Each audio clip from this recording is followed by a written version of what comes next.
আমার ধারণা ডক্টর জাকির নায়েক শ্লোক নিয়ে খেলা করছেন। উনি শুধু শ্লোক নিয়ে খেলা করছেন। ইসলাম এই পৃথিবীর মানুষকে ভাগ করেছে দুই ভাগে, একটা হলো মুমিন, আরেকটা হলো কাফের। অবশ্যই আমরা ইসলাম ধর্মের এই কথাগুলো বিশ্বাস করি না, মানতেও পারি না। তাই ইসলাম ধর্ম যেভাবে আমাদের উপর সর্বজনের ভ্রাতৃত্বকে চাপিয়ে দিচ্ছে, সেটা আসলে কখনোই সম্ভব না। ইসলাম মানুষের মধ্যে শুধু বিভেদ তৈরি করে। তাদের মধ্যেও আছে শিয়া, সুন্নি, এছাড়াও ইসলামে আরো 70টা গোত্র আছে। হ্যাঁ, আমি আমার প্রশ্ন করছি, সমস্যা ইসলাম এটা দিতে পারবে না। পৃথিবীতে একমাত্র হিন্দু ধর্মই আমাদের সর্বজনীন ভ্রাতৃত্ব উপহার দিতে পারবে। একাম সত্তা বিপ্র বহুদা ভদান্তি, একটু আগে আপনি বললেন। ইসলাম এটা কোনোভাবেই মানে না। গরু হত্যা করছে, কাফির হত্যা করছে, তাদের সম্পত্তি কেড়ে নিচ্ছে, লুট, নারী নির্যাতন। ইসলামই বলে ভ্রাতৃত্ব, তাহলে কিভাবে আসবে? আপনার মুখে ভ্রাতৃত্বের কথা আসলে শুধু শ্লোক নিয়ে খেলা করা। আপনি আসলে হিন্দু ধর্ম বলতে গিয়ে ইসলাম ধর্ম বলে ফেলেছেন। ভাই, আপনি বেশ কিছু মন্তব্য করেছেন। আর ইসলাম বলে ইন্নাল্লাহ মা'আস সাবিরিন, নিশ্চয়ই আল্লাহ তাদের সঙ্গে আছেন যারা ধৈর্যশীল। ভ্রাতৃত্ব বজায় রাখতে গেলে আপনাকে ধৈর্যশীল হতে হবে। ধৈর্যশীল যদি আমরা না হই, তাহলে ভাইয়ের সাথে ভাইয়ের যুদ্ধ লেগে যাবে। ইসলাম বলছে সূরা আল বাকারার 153 নম্বর আয়াতে আছে, ইন্নাল্লাহ মা'আস সাবিরিন, নিশ্চয়ই আল্লাহ ধৈর্যশীলদের সঙ্গে আছেন। আর ভ্রাতৃত্ব বজায় রাখতে চাইলে ধৈর্যশীল হতে হবে। আর আমি এখানে উপস্থিত গুরুজনদের শ্রদ্ধা করি। তিনি হয়তো হিন্দু ধর্ম সম্পর্কে ভালো জানেন, তবে দুঃখিত যে আমি তার সঙ্গে একমত নই। ইসলাম সম্পর্কে তার জ্ঞান কিছুটা কম। আর ওনার সাথে আমি একমত যে ইসলাম ধর্মে মানুষকে দুই ভাগে ভাগ করা হয়। একটা হলো যারা বিশ্বাসী মুমিন, আরেক দল হলো কাফির, উনি যেভাবে বললেন। আর প্রত্যেক ধর্মেই দুই প্রকার মানুষ আছে, এমনকি হিন্দু ধর্মেও হিন্দু আর অহিন্দু। খ্রিস্টান ধর্মে খ্রিস্টান আর অখ্রিস্টান, ইহুদি ধর্মে ইহুদি আর নন ইহুদি, ইসলামে মুসলমান আর অমুসলমান। তাহলে ইসলাম আলাদা হলো কি করে? আর আমি এখানে হিন্দু ধর্মের সমালোচনা করব না, আমি সমালোচনা করব না। কিন্তু আজকের এই লেকচারে আমি হিন্দু ধর্ম নিয়ে কথা বলবো, কারণ আমি বিভিন্ন ধর্মের একজন ছাত্র হিসাবে আমি বেদ পড়েছি, আমি উপনিষদ পড়েছি। তবে এখানে ছোট্ট একটা মন্তব্য করি। হিন্দু ধর্মগ্রন্থ বেদে আছে যে এই মানুষ জাতি সৃষ্টি হয়েছে সর্বশক্তিমান ঈশ্বরের 4টি অংশ থেকে। তার মাথা থেকে এসেছে ব্রাহ্মণ, বুক থেকে এসেছে ক্ষত্রিয়, আর উরু থেকে বৈশ্যরা ব্যবসায়ী জাত, আর পা থেকে শূদ্ররা বর্ণপ্রথা। আমি এটা নিয়ে মন্তব্য করতে আসিনি, আমি এটা চাই না। আমি চাই না হিন্দু ভাইদের মনে আঘাত দিতে। ইসলাম ধর্ম এটার অনুমতি দেয় না। আমি এসব নিয়ে মন্তব্য করছি না, কোনো ধর্মের সমালোচনা করছি না, আমি কারো সমালোচনা করছি না। আমি কথা বলছি না যে কোনো ধর্ম ভুল।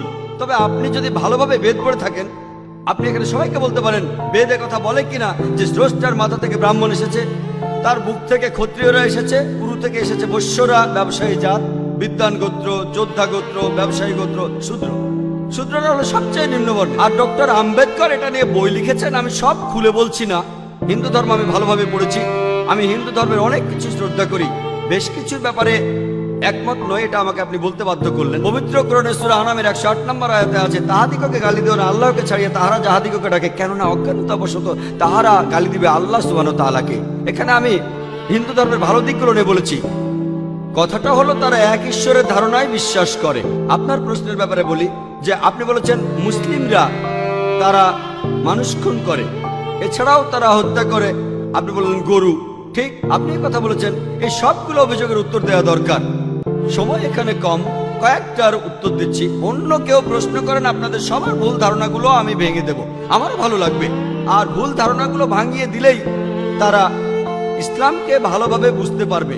এজন্য আমার লেকচারে সবসময় একটা প্রশ্নোত্তর পর্ব থাকে। আর আমরাও বলি, যখন কেউ সমালোচনা করে আমারও ভালো লাগে। যত বেশি সমালোচনা হবে তত বেশি বোঝাতে পারবো, তত ভালো করে ইসলামকে বুঝতে পারবেন। আমিও সেটাই করি। ইসলামও বলে সত্যকে ছড়িয়ে দিতে। হিকমার সাথে পবিত্র কোরআনে সূরা নেহালের 125 নম্বর আয়াতে আছে, উদু ইলা সাবিলি রাব্বিকা বিল হিকমা ওয়াল মাউযিতিল হাসনা ওয়াজাদিলুম বিল্লাতি আহসান। মানুষকে প্রতিপালকের পথে আহ্বান করো হিকমত আর সদুপদেশ দ্বারা। আর উহাদের সহিত তর্ক করিবে সবচেয়ে উত্তম পন্থায়। যখন বলা হয় আমরা আমিষ খেতে পারবো কিনা, গরু ছাগল কোরবানি দেয় ইত্যাদি, আর অনেক অমুসলিমই বলবে মুসলমান আপনারা সবাই নিষ্ঠুর মানুষ, প্রাণী হত্যা করেন। ভাই আপনাদের আমি বলি, একজন মুসলমান খুব ভালো মুসলমান হতে পারে, এমনকি যদি সে পুরোপুরি ভেজিটেরিয়ান হয়।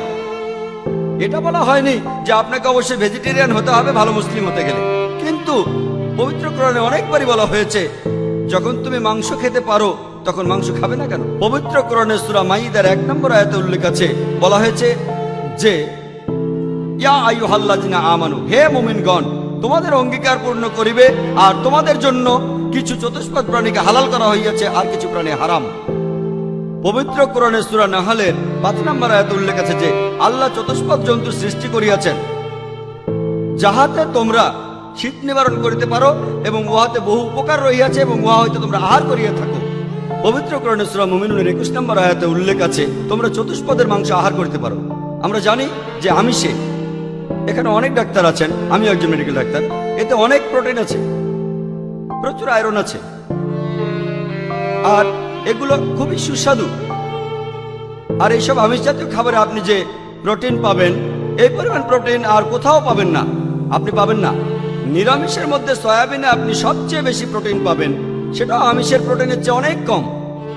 আর এবার আমি গরু হত্যা নিয়ে কিছু কথা বলি। যদি হিন্দু ধর্মগ্রন্থগুলো পড়েন, আমি এখানে কোন ধর্মের সমালোচনা করছি না, ভাই একটা প্রশ্ন করেছেন তাই আমাকে সত্য কথাটা বলতে হবে। হিন্দু ধর্মে আমিষ খাওয়ার অনুমতি দেওয়া হয়েছে। হিন্দু ধর্মগ্রন্থে দেখবেন সাধুসন্তরা আমিষ জাতীয় খাদ্য খায়, এমনকি গরুর মাংস। পরবর্তীতে অন্যান্য বেশ কিছু ধর্মের প্রভাবে, যেমন ধরুন জৈন ধর্ম ইত্যাদি, মানুষের উপর অহিংসার দর্শনের প্রভাব এসে পড়লো, তারা প্রাণী হত্যা বাদ দিল, তারা এই দর্শনটাকে তাদের জীবনধারায় যোগ করলো। তবে ইসলাম ধর্ম প্রাণীদের অধিকারের কথা বলে থাকে। শুধু প্রাণীদের অধিকার নিয়ে আমি একটা লেকচার দিতে পারি।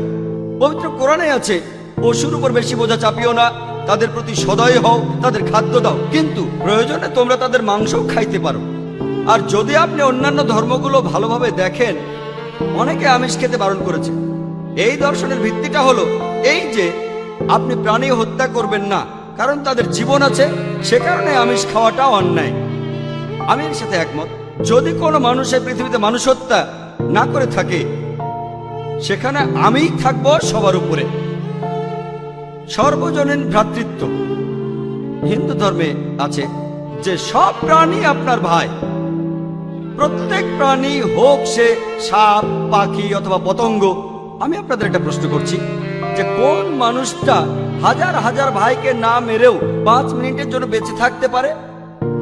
এখানে যারা মেডিকেল সায়েন্স পড়েছেন তারা ভালো বুঝতে পারবেন যে আপনারা যখন নিঃশ্বাস নেন তখন আপনার শরীরে প্রচুর ময়লা জীবাণু ঢুকে, সেগুলোকে মেরে ফেলেন। তার অর্থ এই ধর্মে বাঁচার জন্য আপনার ভাইদের আপনি মেরে ফেলছেন। ইসলামের সর্বজনীন ভ্রাতৃত্ব বলে মানুষ জাতির প্রত্যেকেই আপনার ভাই। বিশ্বাসের ভ্রাতৃত্বে প্রত্যেক মুসলমানই ভাই ভাই, প্রত্যেক প্রাণীই আমার ভাই নয়। তবে অন্য প্রাণীদের রক্ষা করতে হবে, তাদের ক্ষতি করবেন না, বিনা কারণে তাদের অত্যাচার করবেন না, তবে প্রয়োজন হলে সেগুলোর মাংস খেতে পারেন। ইসলামের সর্বজনীন ভ্রাতৃত্ব বলে মানুষ জাতির প্রত্যেকেই আপনার ভাই। বিশ্বাসের ভ্রাতৃত্বে প্রত্যেক মুসলমানই ভাই ভাই, প্রত্যেক প্রাণীই আমার ভাই নয়। তবে অন্য প্রাণীদের রক্ষা করতে হবে, তাদের ক্ষতি করবেন না, বিনা কারণে তাদের অত্যাচার করবেন না, তবে প্রয়োজন হলে সেগুলোর মাংস খেতে পারেন। তাই যে দর্শন বলে আমিষ খাবার খাওয়া অন্যায়, কারণ এখানে আপনি প্রাণী হত্যা করছেন, বিজ্ঞান প্রমাণ করেছে, এমনকি গাছপালারও জীবন আছে, আপনারা জানেন।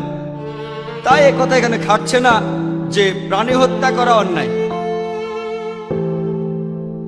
তাই এখন তারা যুক্তিটা পাল্টে বলল যে আচ্ছা, গাছেরও জীবন আছে, তবে তারা ব্যথা অনুভব করে না, তাই গাছ হত্যার চেয়ে প্রাণী হত্যা অনেক বড় অপরাধ। আর আজকের দিনে বিজ্ঞান উন্নত হয়েছে, আমরা জানি গাছও ব্যথা অনুভব করে, এমনকি গাছও কাঁদতে পারে, গাছেরও ভালো লাগতে পারে। তাই গাছ ব্যথা অনুভব করে না এটা টিকলো না।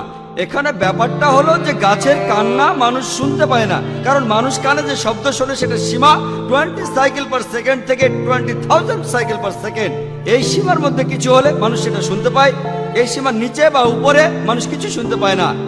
যেমন ধরুন কেউ যদি ডগ হুইসেল বাজায়, ডগ হুইসেল চেনেন, যেটাকে বলে সাইলেন্ট ডগ হুইসেল। যখন কেউ এই হুইসেল বাজায়, এটার সীমা হচ্ছে 20,000 সাইকেল পার সেকেন্ডের উপরে, 40,000 সাইকেল পার সেকেন্ডের নিচে। কুকুর 40,000 সাইকেল পার সেকেন্ড পর্যন্ত শুনতে পায়। তাই কেউ যদি হুইসেল বাজায়, কুকুর হুইসেলটা শুনতে পারে কিন্তু মানুষ শুনতে পায় না। এটাকে বলা হয় সাইলেন্ট ডগ হুইসেল। একইভাবে গাছপালার যে কান্নাকাটি আমরা মানুষরা কিছুই শুনতে পাই না, তবে গাছও কাঁদে, তারাও ব্যথা অনুভব করে। আমাদের একজন ভাই বললেন, যিনি বিষয়টা নিয়ে বেশ তর্ক করছিলেন, আর আমাকে বললেন, ভাই জাকির, আপনার কথা আমি মেনে নিলাম যে গাছপালারও জীবন আছে, তারাও ব্যথা অনুভব করে। তবে আপনি কি জানেন যে গাছের দুটো ইন্দ্রিয় কম আছে, তাদের 3টা ইন্দ্রিয় আছে, পশু পাখির ইন্দ্রিয় আছে 5টি। তাই গাছপালা হত্যার চেয়ে পশু হত্যা করা অনেক বড় অন্যায়। আমি তাকে বললাম যে ভাই, ধরুন আপনার একজন ছোট ভাই আছে, সে ছোটবেলা থেকে বোবা আর কালা, দুটো ইন্দ্রিয় কম। সে বড় হওয়ার পরে কেউ একজন তাকে খুন করে ফেললো, আপনি কি বিচারককে বলবেন, ও মাই লর্ড, এই খুনিকে কম শাস্তি দিন কারণ আমার ভাইয়ের দুটো ইন্দ্রিয় কম ছিল? এই কথাই বলবেন? আপনি বলবেন, ও মাই লর্ড, তাকে দ্বিগুণ শাস্তি দিন কারণ সে একজন নিষ্পাপ মানুষকে হত্যা করেছে। তাই ইসলামে এটা কোনো যুক্তি নয় যে 2 বা 3টা ইন্দ্রিয়। পবিত্র কোরআনে সূরা বাকারার 168 নম্বর আয়াতে আছে, যে বৈধ খাদ্যবস্তু আছে তাহা তোমরা আহার করো। তার অর্থ যেগুলো বৈধ আর হালাল খাবার সেগুলো খেতে পারো। আর এ কারণে আপনারা দেখতে পাবেন যে গবাদি পশু, আল্লাহ সুবহানাহু ওয়া তাআলার ইচ্ছায় গবাদি পশু বংশ বিস্তার করে বেশ তাড়াতাড়ি, মানুষ এবং অন্যান্য পশুর তুলনায় বেশ তাড়াতাড়ি দ্রুত বংশ বিস্তার করে। যদি আপনার কথা মেনে নেই যে মানুষ কোনো গবাদি পশু খাবে না, তাহলে পৃথিবীতে গবাদি পশুর পরিমাণ অনেক বেড়ে যাবে, অনেক বাড়বে। আর বললেন গরু হত্যা করা, এ নিয়ে বই লিখেছেন মাওলানা আব্দুল করিম পারেক। গো হত্যা, গরু কোরবানি কে জন্য দায়ী? যদি ভালোভাবে দেখেন, যারা চামড়া নিয়ে ব্যবসা করে, গরুর চামড়া মুসলিম অমুসলিম উভয়ই আছে, চামড়া, গরুর চামড়া, তারা এটা করে। তাই এটা থেকে যারা উপকার পাচ্ছে এই গোহত্যা থেকে, তাদের মধ্যে মুসলিমদের চেয়ে অমুসলিমরাই বেশি। তাই যদি ইতিহাস ভালোভাবে জানেন আর যুক্তিও ভালোভাবে বোঝেন, আমরা জানি আল্লাহ বলেছেন যে বৈধ খাদ্যবস্তু আছে তাহা তোমরা আহার করো, যদি এটা খান এতে কোনো সমস্যা নেই। এছাড়াও যদি ভালোভাবে দেখেন, তৃণভোজী প্রাণীর দাঁতগুলো যদি দেখেন, গরু, ছাগল, ভেড়া, তারা শুধু শাকসবজি খায়, তাদের দাঁতগুলো সব সমান। যদি আপনারা মাংসাশী প্রাণীর দাঁতগুলো ভালোভাবে খেয়াল করেন, সিংহ, বাঘ, চিতাবাঘ, তাদের দাঁতগুলো খুব সুচালো, তারা শুধু মাছ মাংস খায়। যদি আপনি মানুষের দাঁত দেখেন, আয়নায় আপনার নিজের দাঁত দেখতে পারেন, আমাদের সুচালো দাঁত আছে, সমান দাঁতও আছে। যদি সর্বশক্তিমান ঈশ্বর আমাদের শুধু নিরামিষ খেতে বলতেন, তাহলে আমাদের সুচালো দাঁত দিলেন কেন? কেন? আমিষ খাওয়ার জন্য? যদি আপনারা তৃণভোজী প্রাণীদের পরিপাকতন্ত্র ভালোভাবে খেয়াল করেন, গরু, ছাগল, ভেড়া, তাদের পরিপাকতন্ত্র শুধু নিরামিষই হজম করতে পারে। মাংসাশী প্রাণীগুলোর পরিপাকতন্ত্র, বাঘ, সিংহ, চিতাবাঘ, তারা শুধুমাত্র আমিষ হজম করতে পারে। আর আমাদের মানুষের পরিপাকতন্ত্র আমিষ নিরামিষ দুটোই হজম করতে পারে। যদি সর্বশক্তিমান ঈশ্বর আমাদের শুধু নিরামিষ খেতে বলতেন, তাহলে কেন এমন পরিপাকতন্ত্র দিলেন যেটা আমিষ নিরামিষ দুটোই হজম করতে পারে? তাই বিজ্ঞান নিয়ে যদি পরীক্ষা করেন, সৃষ্টিকর্তা আমাদের আমিষ নিরামিষ দুটোই খাওয়ার অনুমতি দিয়েছেন। আশা করি উত্তরটা পেয়েছেন। যদি আপনার অন্য কোনো প্রশ্ন, কোনো ভুল ধারণা থাকে, আমি আনন্দের সাথে তার উত্তর দেব। একবারে একটা ধারণা বলবেন যাতে আমি তা দূর করার সময় পাই। আপনাকে ধন্যবাদ।